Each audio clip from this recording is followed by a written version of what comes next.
Uh, Good evening, esteemed colleagues. Thank you very much for coming to this additional briefing. It's my pleasure to give the floor to Mr. Kobolyev, Chairman of the Naftogaz Board of Ukraine, and he will speak about cessation of gas supplies to the occupied territory. Good evening. I would like to add some comments about the situation of gas supplies to the ATO zone. The current situation, which existed as of the last days, we observed continuous ruins and destruction of the gas transportation system. Gas company did their best to repair that ruined pipelines and transportation system, and they continue their reconstruction work. Today, the situation worsened considerably. During the last 8 hours, our crews, repair crews, were unable to get access to the pipelines which were ruined. Recently, this access was got, and currently our reconstruction teams continue to repair that pipelines. For us, it was absolutely impossible to understand that why they ruined that infrastructure. After a statement made by Mr. Medvedev that they are going to provide humanitarian gas supplies into that territory. So we got an impression that they did it intentionally. They first ruined the gas infrastructure and then decided to supply that gas to Ukraine. Then we have received a note from Gazprom that they will supply that gas, and since it will be supplied in the territory where we cannot control the amounts supplied, and we do not know how much gas is consumed. The contract between Gazprom and Naftogaz clearly said the procedure that the gas is is supplied to Ukraine at the border. In the occupied territory, in ATO zone, we do not have any representatives of Naftogaz. We are absolutely unable to control how much gas is supplied, and we cannot measure that amounts of gas. Moreover, in line with the contract, this is only Transgas company, Transgas company, who can supply this gas, and nobody else could supply gas to Ukraine in any direction. We were very much surprised with the Gazprom position, since we complied with our supply commitments during the entire winter, and now we will resume these supplies as soon as the transportation is repaired, and taking into account that they wish to supply gas there, it looks like they want to stack with this and preserve this share of Ukrainian market for themselves. We believe that these supplies are unnecessary, they are unacceptable, and they conflict with provisions of the gas agreement between Naftogaz and Gazprom. Now, questions, please. Vitaly Krishensky, Ukrainian Novina. Whether any gas was supplied to that area after 3 p.m., whether there are representatives of Transgas, and whether they are ready to sign up daily protocols. We do not have any information whether gas is supplied from Russian territory. As of today, the pressure in gas transportation system in Ukraine had been preserved at acceptable level, although it is considerably below the normal pressure, and we cannot confirm that gas was supplied into the territory. But there are no representatives of neither of Naftogaz Ukraine nor of Ukrtransgaz in Platovo. We do not have any representatives there for many years since there was a bypass pipeline constructed in Russian territory. That's why that point is not used. On the other hand, the procedure of gas handling is built in a different way. It should be, in general, done in different way. How much money out of that advanced transfer that we did to Gazprom are not used in gas supplies. We have made an advance payment for 500 million of cubic meters.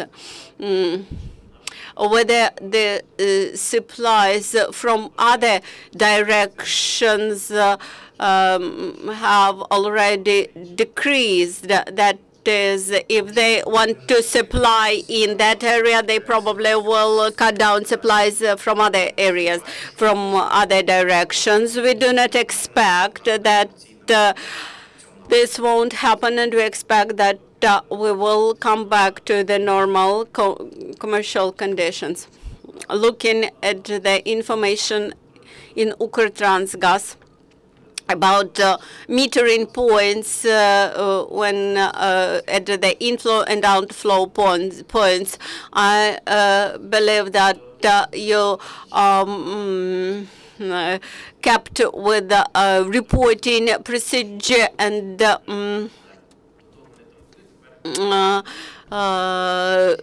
after January 20th, that information have not been published on the website of your company.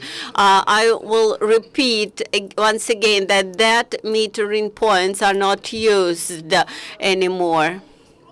Gazprom information was that in line with the agreement between Gazprom and Naftogaz, which is in force, we will supply the gas. If Gazprom will bring you an invoice for that gas which they want to supply into the ATO zone, we won't pay for this. We won't pay based on that invoice, because if you look at the situation, that there is a territory where Gazprom and Gazprom made a statement they will supply gas into this territory. We are not sure whether they supply gas there or not. And without any control over this territory, you may make any declarations you wish. For example, we may say, for example, that yesterday we supplied 500 million of cubic meters into that territory, and let's assume that we say that it was burned.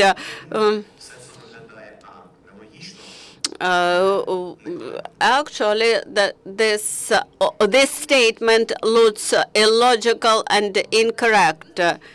Whether you can predict, in principle, is it possible to clarify whether some gas is supplied by Gazprom? There is no such a possibility, and it won't be such a possibility. There is a statement in Russian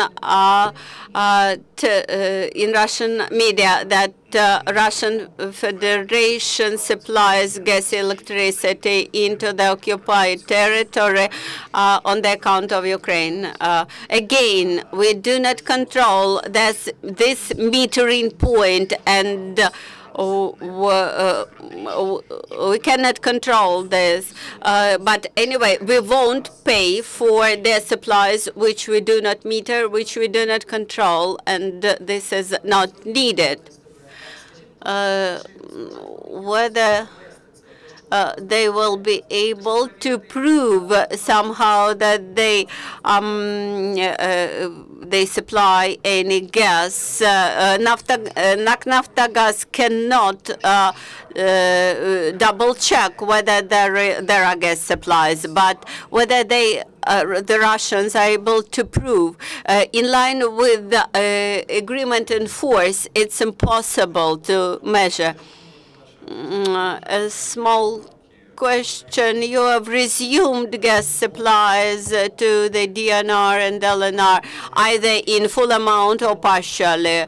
We made operational that gas pipelines which are sufficient for maintaining a proper pressure in the entire gas pipeline system. We cannot bring into operation the main pipeline. Could you explain when this happened?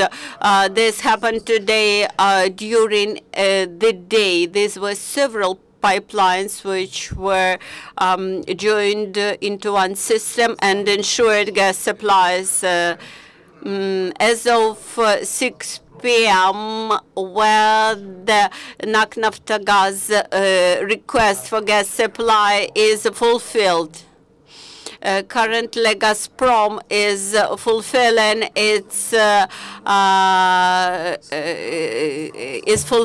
Ukraine's Naftogaz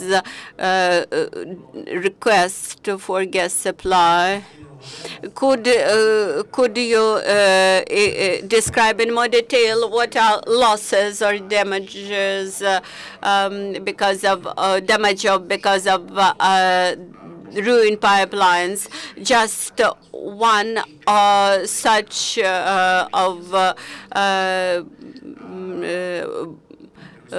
blown-ups made in a pipeline cost 10 billion cubic meters of gas, and this will be charged to those who will be blamed. Whether you registered any gas supplies from Gazprom? Do they know? Just to specify, what pipelines gas was supplied into Donetsk and Lugansk oblasts in normal situation, and what pipelines you used today. This is a big territory, and Donetsk and Lugansk oblasts are one of the most bifurcated gas pipeline system. They have different pressure in them, and they are united into one system. When you switch off one of gas pipelines, you may supply gas via another bypass, etc. This allows to provide stable gas supplies. What happened during latest days? Because of extremely intensive shelling and undermining of some pipelines, Ukrtransgaz team switched on, connected the reserved pipelines, and there are dozens of them, and I am unable to name them all. If you look at the entire winter 2014-2015, Ukrtransgaz team acted very efficiently, and it's illogical that we decided to stop supplies in late winter. How much gas was supplied in the ATO during winter? I won't provide you with very exact figure, but I can assure you that consumption in this territory fluctuated from 8 to 18 million cubic meters per day. Whether there are any employees or any representatives of Ukrtransgaz which remain in this territory, or you do not have any your people working in this territory. In this territory, we have representatives of Donbas Transgas who ensure proper operation of the system. We communicate with them continuously, and we resolve all the issues. And are they paid? Yes, of course, they get their wages. A question about indebtedness for the gas supplied to Donbas region. Thank you very much, Andriy, for clarifying the situation. Esteemed colleagues, thank you very much for coming.